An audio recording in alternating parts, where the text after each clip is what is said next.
Voici une histoire très ancienne qui est tirée du folklore breton.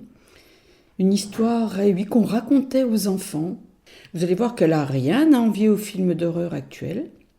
Et puis comme on approche de la fête d'Halloween, une fête américaine, les Américains n'ont rien inventé, vous savez, en fait c'était la fête de Samhain chez les Celtes, qui est bien plus ancienne que cette fête commerciale des Américains. Et bien donc j'ai voulu vous raconter La petite fille sans tête.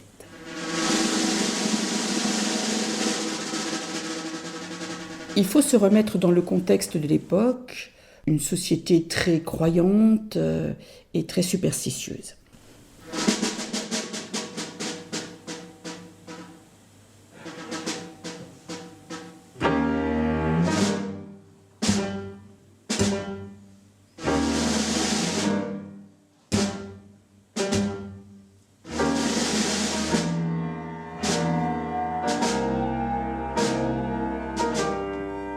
Entendez-vous dans la plaine ce bruit venant jusqu'à nous? On dirait un bruit de chaîne se traînant sur les cailloux. C'est le grand Lustre-Cru qui passe et qui repassera, emportant dans sa besace tous les petits gars qui ne dorment pas.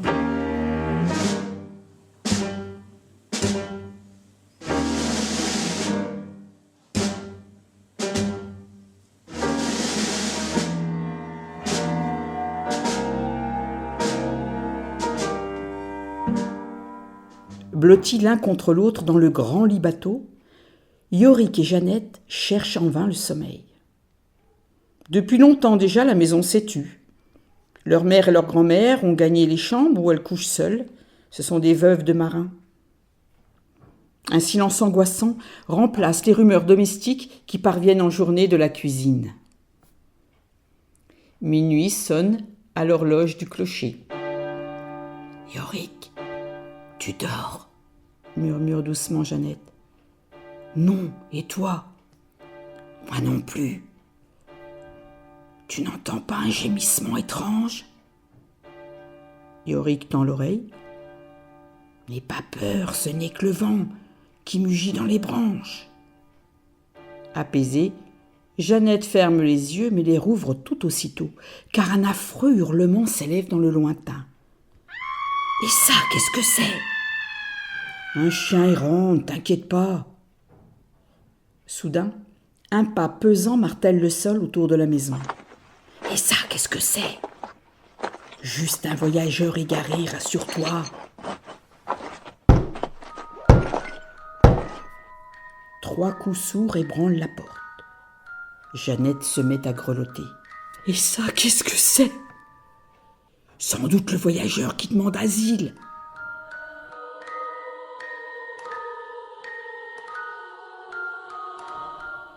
En fait, l'assurance de Yorick, elle n'est qu'apparente. Il se serre contre sa sœur et les deux enfants guettent en retenant leur souffle. Un frôlement dans la pièce voisine leur apprend que leur mère s'est levée. Puis ils l'entendent crier par la fenêtre. « Qui est là ?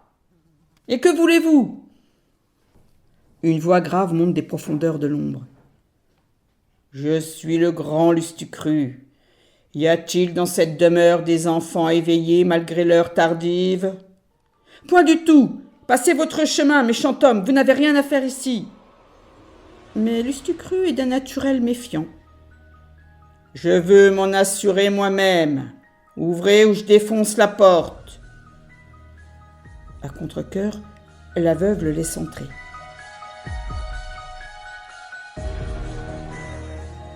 Lorsqu'il pénètre dans la chambre des enfants, Yorick et Jeannette font semblant de dormir profondément.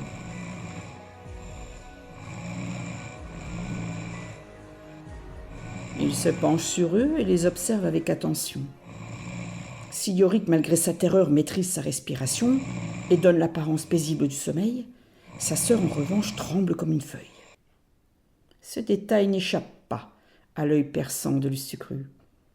« Cette petite fille ne dort pas ? Elle fait semblant ? décrète-t-il avec un ricanement funeste.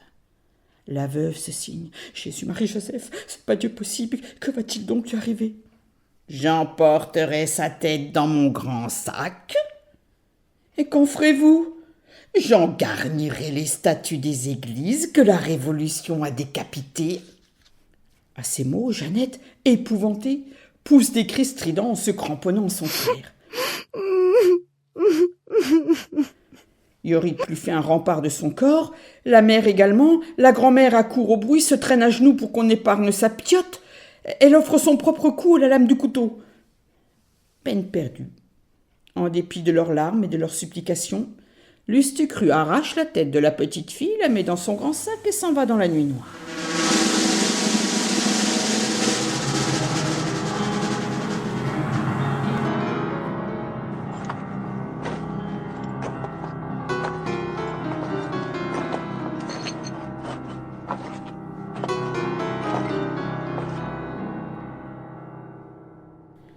À peine a-t-il disparu que Yorick saute du lit et sur le cadavre mutilé de sa sœur, il fait le serment solennel.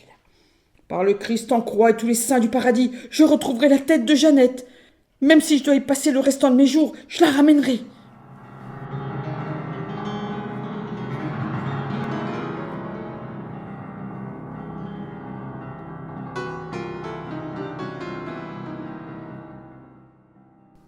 Dès l'aube, il dit adieu à sa famille en pleurs, prend son baluchon, un quignon de pain sec, une bouteille de cidre et se met en route.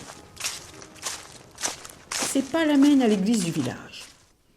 Mais il a beau examiner toutes les statues qui décorent l'autel, et en particulier celle des Angelots, aucune de ces statues ne ressemble à Jeannette. En revanche, il lui semble bien reconnaître, en la personne d'un petit saint Jean-Baptiste, Erwan, le fils du forgeron, soi-disant décédé de maladie quelques mois plus tôt.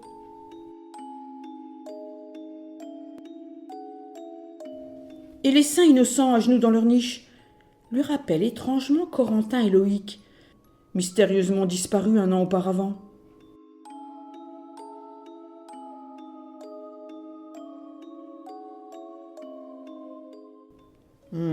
Très troublé par ces découvertes, Yorick poursuit son chemin. Il écume toutes les églises, les chapelles, les sanctuaires, les cathédrales des Côtes d'Armor jusqu'au Finistère. Mais en vain. La tête de Jeannette demeure introuvable. Alors découragé, il arrive jusqu'à la ville de Quimper. C'est jour de procession. Une atmosphère de liesse règne dans les rues. Des bannières sont accrochées aux fenêtres et sur le passage du cortège, les fidèles jettent des pétales de rose. « Que se passe-t-il » demande Yorick. « On fête la petite sainte qui pleure, » lui répond-on. Porté par 4 hommes, un baldaquin de brocart et d'or fend la foule. À cette vue, le cœur de Yorick se met à battre, car sous ce dais, une statue est assise. Elle porte une colombe dans la main droite, un sceptre dans la main gauche, de longs cheveux sombres couvrent ses épaules et ses joues sont baignées de larmes. Et dans ce visage éploré, Yorick reconnaît les traits chéris de sa sœur. « Jeannette, c'est toi !» Les larmes de la statue redoublent. « Hélas, mon frère bien-aimé, je suis prisonnière à jamais de ce corps de bois sur lequel Lustucru a fixé ma tête. » En entendant parler leur petite sainte, les fidèles crient au miracle. Yorick, pour sa part, lui tend les bras. « Sèche tes yeux, ma sœur chérie, car je vais te ramener chez nous, où notre mère et notre grand-mère t'attendent. »« Il est trop tard, hélas !» soupire la statue. « Je n'appartiens plus au monde des vivants. Mais va, mon cher Yorick, rentre au pays. Enterre mon corps décapité, et sur ma tombe, grave cette épitaphe. Dormez, cœur pur, dormez. Du soir jusqu'au levant, dormez, dormez sans trêve, car seuls les jolis rêves des tourments de la nuit préservent les enfants. » Ainsi fut fait. Depuis ce jour, on dit que les enfants de Cornouailles se couchent docilement dès que paraît la lune. Et si d'aventure l'un d'eux se réveille aux abords de minuit, il entendrait s'élever d'horribles gémissements dans la campagne obscure. Il referme alors bien vite ses yeux. Entendez-vous dans la plaine ce bruit venant jusqu'à nous? On dirait un bruit de chaîne se traînant sur les cailloux. C'est le grand Lustucru qui passe, qui repasse et s'en ira, emportant dans sa besace tous les petits gars qui ne dorment pas. Lon, la, lon, la, lon, la, ligala, lon, la. Quelle est cette voix démente qui traverse nos volets? Non, ce n'est pas la tourmente qui joue avec les galets. C'est le grand Lustucru qui gronde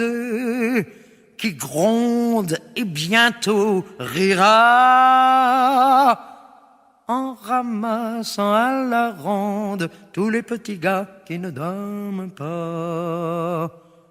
Lon, la, lon, lon, la, lon, lon, la, ligala, lon, la. Qui donc gémit de la sorte dans l'enclos tout près d'ici?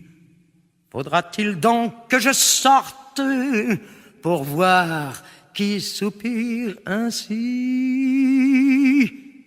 C'est le grand Lustucru qui pleure, il a faim et mangera,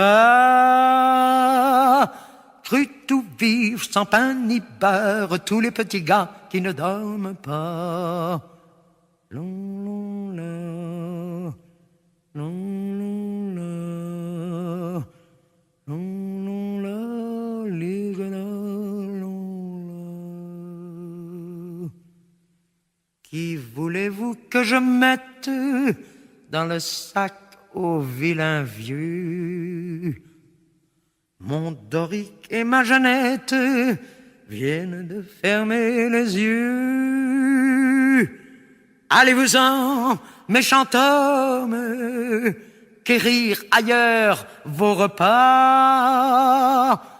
Puisqu'ils font leurs petits sommes, non, vous n'aurez pas mes deux petits gars.